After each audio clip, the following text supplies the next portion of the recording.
Bom dia, como está você? Olá, bom dia, Mauro. Bom dia, Rebeca. Bom dia, Ana. É isso Sempre um aí. prazer falar com vocês. Obrigado pelo convite. Depois dessa análise meio realista, meio pessimista do Jefferson, vamos ver o que sobra Imagina, para ele nós não... conversarmos. Paulo, você escreveu esse artigo na quarta-feira passada, né? Você tem acompanhado para e passo a política econômica do governo Lula e a economia brasileira, né? Política industrial, heresia ou solução. Explica esse artigo para nós, explica essa divisão entre Confederação Nacional da Indústria e Fiesp, de um lado, apoiando a política, e o setor financeiro todo, chamado mercado, bombardeando a política, e esta posição surpreendente para alguns do Haddad compondo com o setor financeiro e também bombardeando a nova política industrial do governo Lula. Explica tudo para nós. Bom, então vamos lá, começar do começo, como diz o outro, né? O que acontece? Quer dizer, se a gente lembrar a posse, né, do presidente Lula, 1º de janeiro do ano passado, o que a gente tem? A gente tem uma recuperação daqueles que foram os ministérios históricos, né, da administração pública brasileira, da área econômica em especial, né? Então você tem o Ministério da Fazenda, Ministério do Planejamento, Ministério do Desenvolvimento, Indústria e Comércio e inclusive o Ministério do Trabalho, né, que o Bolsonaro juntou naquele monstrengão, concentrando poder absoluto nas mãos do Paulo Guedes. Então, o Lula recupera, né, quer dizer, recria esses ministérios, porque eles têm atribuições diferentes, né, e na área econômica é bom a gente ter visões diferentes a respeito do processo econômico, das alternativas de política econômica, essa coisa toda. E colocou no MIDIC, quer dizer, nada mais, nada menos do que o vice-presidente da República, Alckmin. Então, isso dá um pouco a composição do quadro. E logo no início do trabalho do Alckmin, ele recria, ele recupera uma instância muito importante, que é o Conselho Nacional de Política Industrial, o CNPI, né? E coloca na secretaria executiva desse conselho uma economista, uma pessoa com uma visão muito boa, né, muito importante sobre políticas públicas de uma maneira geral, a Verena Richter, e esse conselho começa a funcionar.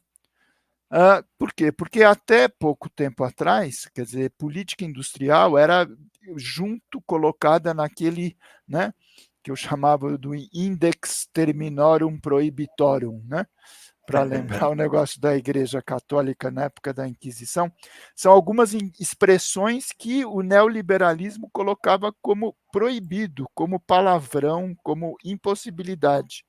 E política industrial era uma dessas. Né? Quer dizer, vamos lembrar, no caso do Brasil, né? Quer dizer, nos 6 anos de Temer e de Bolsonaro, esses governos obrigaram o Banco do Desenvolvimento, o BNDES, a devolver, gente, meio trilhão. Né? Vocês lembram que o Guedes gostava de bradar o trilhão, né? Tudo que ele ia fazer para recuperar a economia, para ajuste fiscal, não sei o que, era 1 trilhão de privatizar, 1 trilhão dar isso, etc. E ele obrigou, né, quer dizer, o BNDES a devolver meio trilhão. Quer dizer, era uma forma de fazer com que com 500 bilhões a menos, né, em caixa para estimular desenvolvimento, etc., né, a capacidade do governo realizar política industrial ficava bastante limitada.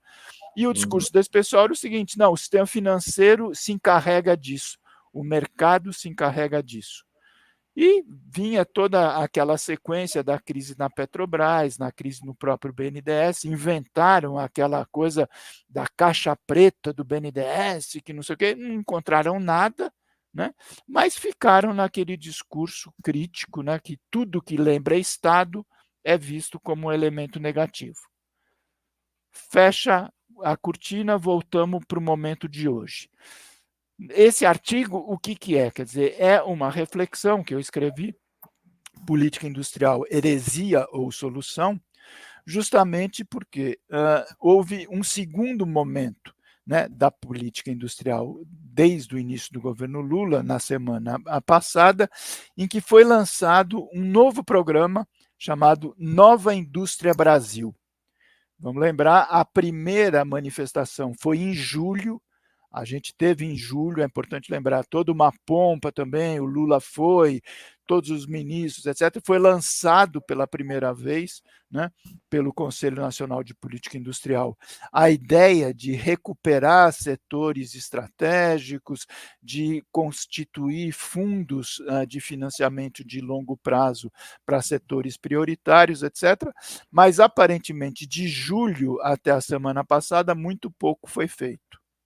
Agora, num segundo momento, né, quer dizer, então o governo anuncia, olha, vão ser 300 bilhões para estimular, né, determinados setores. A política está montada base naquilo que se chama de missões para políticas públicas, que é uma forma bem moderna, bem contemporânea de abordar esse fenômeno, né?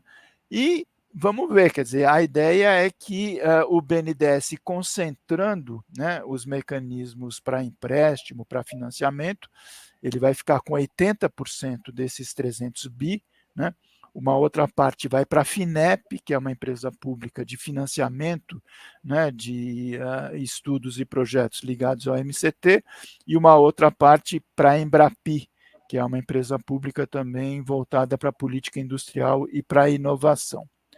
Agora, qual foi a reação? Isso que é importante que você lembrou.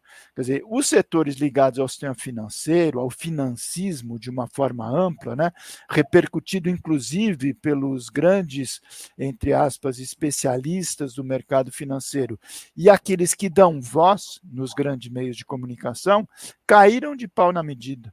Né? Que isso é voltar aos esquemas antigos, que isso é repetir os erros do passado, aquela coisa toda.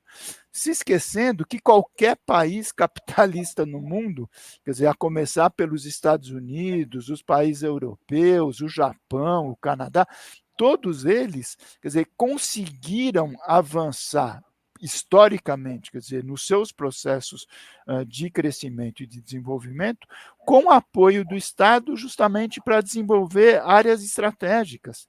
É para isso que existe, certo? Quer dizer, bancos estatais, bancos públicos de fomento ao desenvolvimento.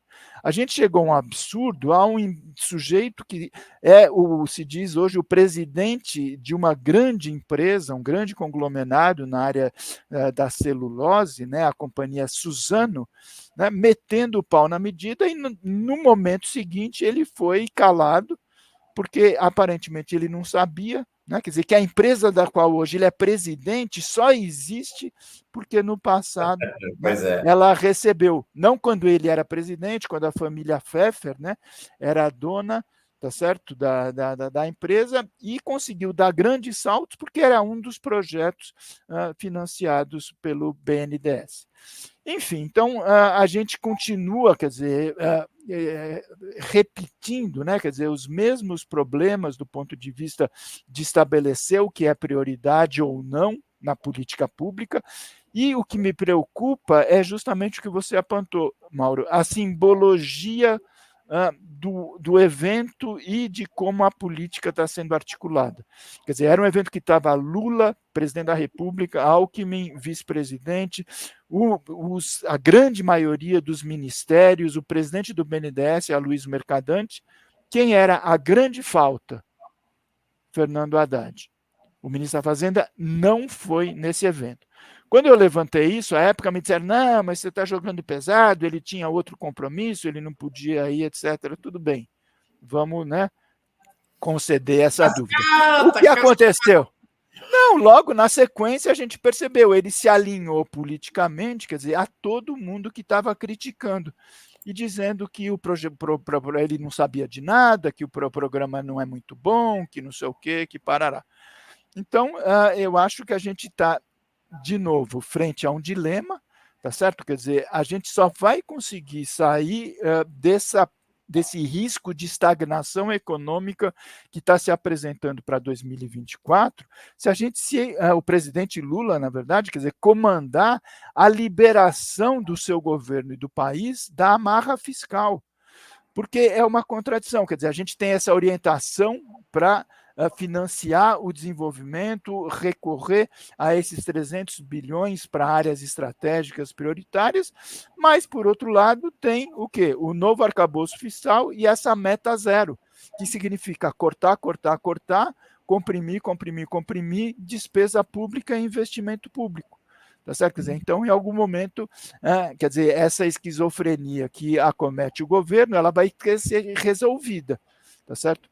Porque continuar com essa paralisia, quer dizer, e apontar para a possibilidade de não deslanchar o crescimento, não deslanchar o desenvolvimento já no segundo ano do governo, vamos lembrar que em dezembro agora o presidente Lula conclui a metade do seu mandato, é um risco muito grande.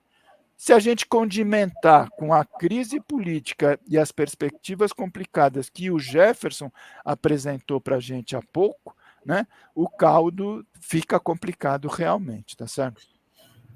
Paulo, queria chamar aqui a Rebeca para participar, só fazendo essa observação, né? Me parece que se aponta esse caminho interessante, que é uma coisa é arcabouço fiscal e déficit zero, outra coisa é política industrial e elas são temas, elas são antagônicas, né? Arcabouço fiscal e déficit zero não rima com política industrial, não rima de nenhum jeito, né? Nem na poesia, nem na política, nem na economia, né?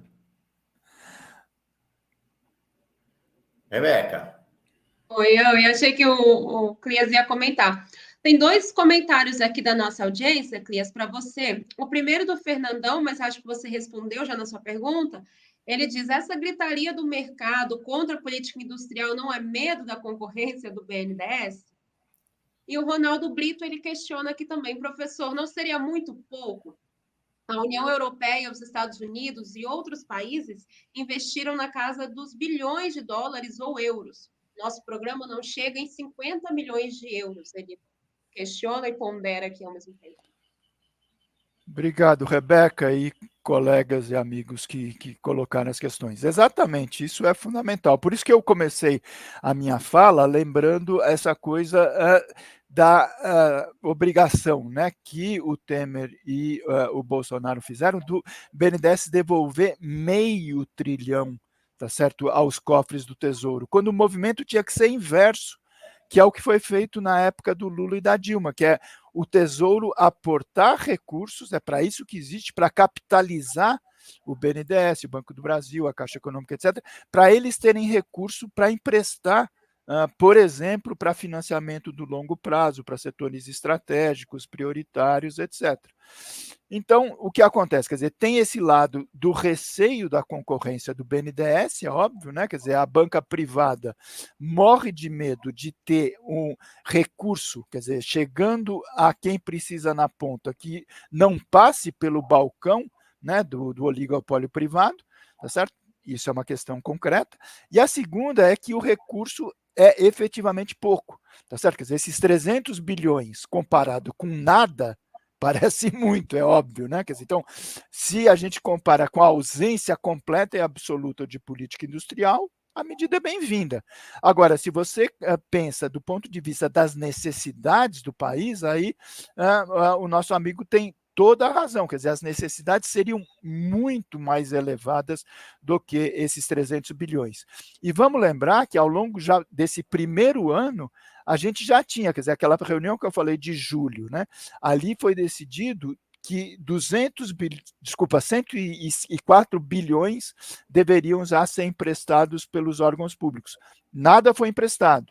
Então, esses 300 que foi anunciado, quer dizer, na verdade, é a soma daqueles 104 que ficaram paralisados, mais 196, né, o que perfaz os 300. Então, são 300 para próximos 3 anos, porque a nossa regra, né, de quadriênio para o mandato estabelece que a cada 4 anos os recursos são novamente restabelecidos.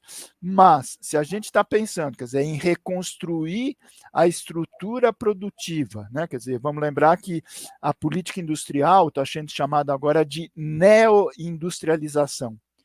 Então, não é simplesmente reindustrializar aquilo que foi perdido, né? Ao longo dos 30, 40 anos, a desindustrialização foi tremenda, cada vez mais, né? Quer dizer, pesa menos no PIB um setor fundamental de produção de valor agregado, etc., e a gente se especializando em exportar commodities, minério de ferro, petróleo, soja, essa coisa toda, tá certo? Então, a gente precisaria ter muito mais recursos, tá certo? Agora, vamos ver se pelo menos esses 300, quer dizer, ao longo desses próximos anos, eles cheguem na ponta e se transformem, tá certo? Em programas, em projetos efetivamente, tá certo? Porque é o que o Mário falou, quer dizer, no limite você tem uma contradição, né? Quer dizer, você tem o desejo, a necessidade e a vontade de setores de estimular o crescimento, o desenvolvimento, a criação de novas áreas, né? Quer dizer, então, na área da sustentabilidade, da economia digital, etc., essas são as principais missões, a economia da saúde, né? Que o Brasil está se revelando um potencial maravilhoso, e, por outro lado, né, quer dizer, a orientação do austericídio, que é limitar a capacidade do investimento e da despesa pública, inclusive através de disponibilização de recursos para o financiamento e para o investimento de longo prazo, tá certo? Rebeca. Justo, Paulo. Ó, chegou um pedido aqui para você. A Clícia Oliveira, ela diz, professor, o Corecon, que é o Conselho Regional de Economia do Rio de Janeiro, faz podcast entre Celsos e Marias. Gostaríamos de entrevistá-lo. Como entra em contato?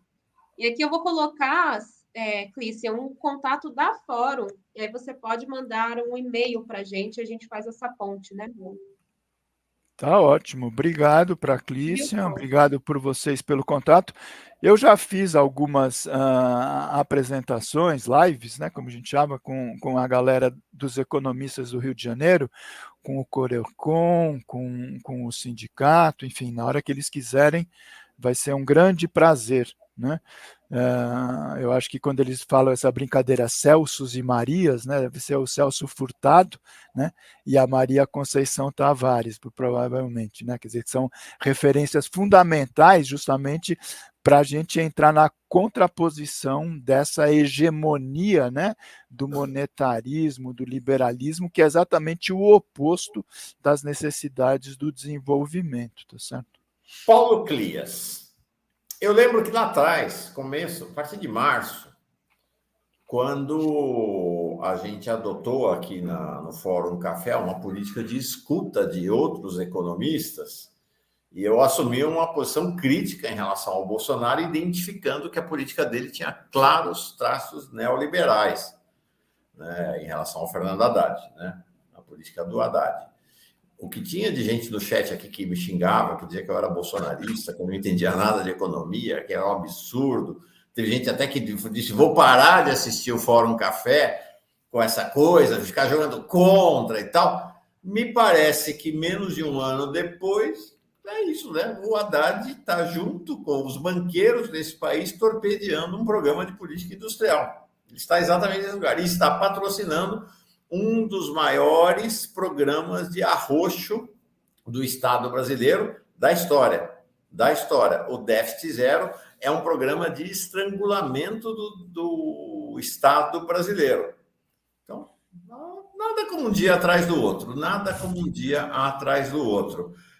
E essa é uma questão. Por que isso me parece chave? O Fernandão diz aqui, ó, segundo o Chuchu, Alckmin, não vai entrar dinheiro do Tesouro, só do BNDES.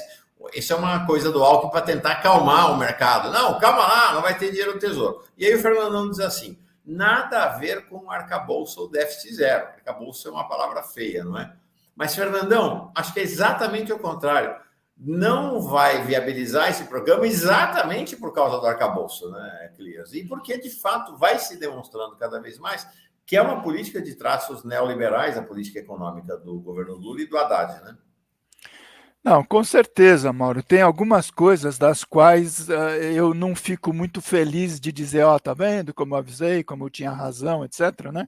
Essa é justamente uma das questões, quer dizer, durante muito tempo, quer dizer, algumas pessoas me criticavam, não, mas você está fazendo o jogo da direita, não pode criticar, etc.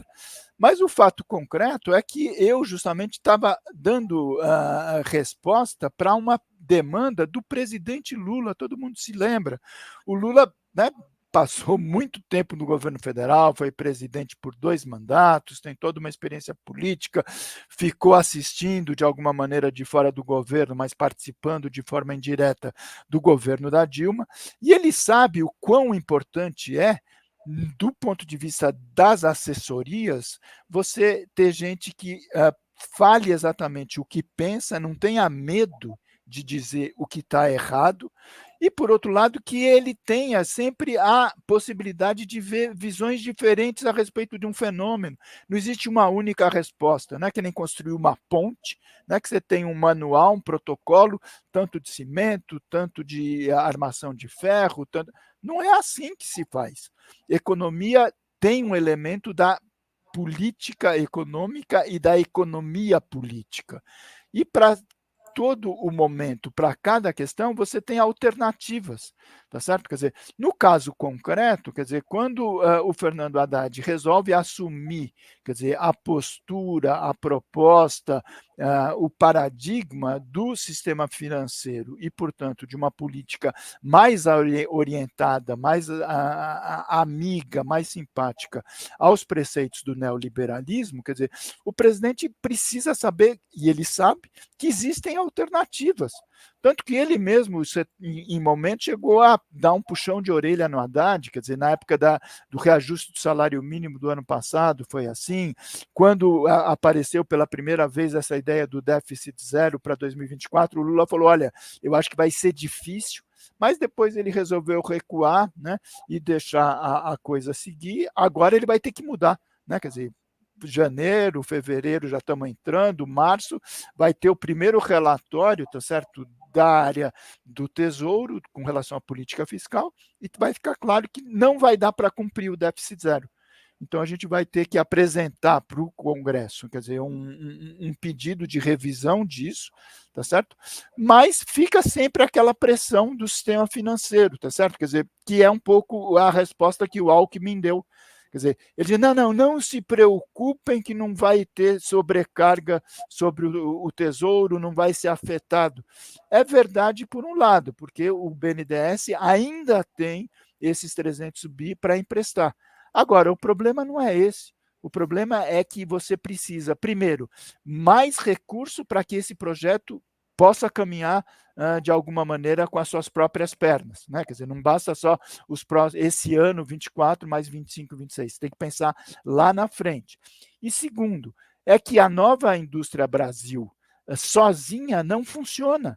Você tem que ter junto com ela políticas de educação, políticas de saúde, políticas de saneamento, políticas de segurança, políticas de previdência, política de assistência.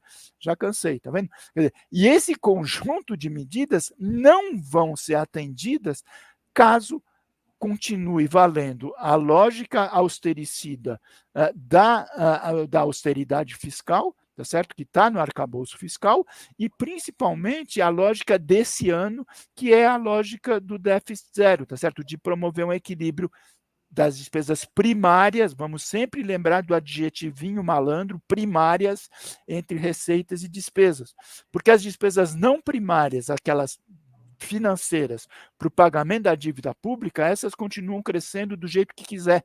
Nos últimos 12 meses, pagamos 700 bilhões de juros da dívida pública. E aí o pessoal fica preocupado em 1, 2, 3 bilhões para cima ou para baixo, tá certo? E já pré-anunciando uma coisa que é uma loucura, que é o risco de você desconstitucionalizar os pisos mínimos para a saúde e para a educação. Você percebe? Quer dizer, essa é uma questão que está sempre colocada como ameaça, tá certo? Para o país e para a maioria da população. Então, é fundamental que, de uma vez por todas, quer dizer, o presidente Lula dê uma luz e diga, olha, o caminho é por aqui. E aí ele orienta, tá certo? Quer dizer, os seus colaboradores, os seus ministros, e tranquiliza a maioria da sociedade. Vai ter chiadeira? Vai, o sistema financeiro não quer saber disso. Mas paciência. Alguém já falou há muito tempo atrás que governar é estabelecer prioridades. Esse momento é um momento em definir o que é prioritário. É atender aos reclamos do sistema financeiro, da banca privada, ou atender às necessidades da maioria e das promessas que o próprio Lula fez na sua campanha eleitoral. É simples assim, vamos decidir. Isso aí, Mauro. Nosso professor Paulo Clias, sempre uma aula quando você vem aqui com a gente sempre pontua isso, porque é esclarecedor sua passagem aqui pelo Fórum Café. Muitas perguntas aqui ainda no nosso chat, porque, de fato, né, você vem e traduz para a gente essa linguagem econômica, todos esses trâmites que envolvem a economia do governo Lula. E é fundamental. Volte sempre. Semana que vem te esperamos aqui também. Muito obrigado, Rebeca. Obrigado, Mauro. E um abraço para todas e todos que estão nos assistindo. Quando precisarem de mim, é só chamar. Boa semana para ti. Semana que vem. Beijos e abraços. Tchau, tchau. Beijo.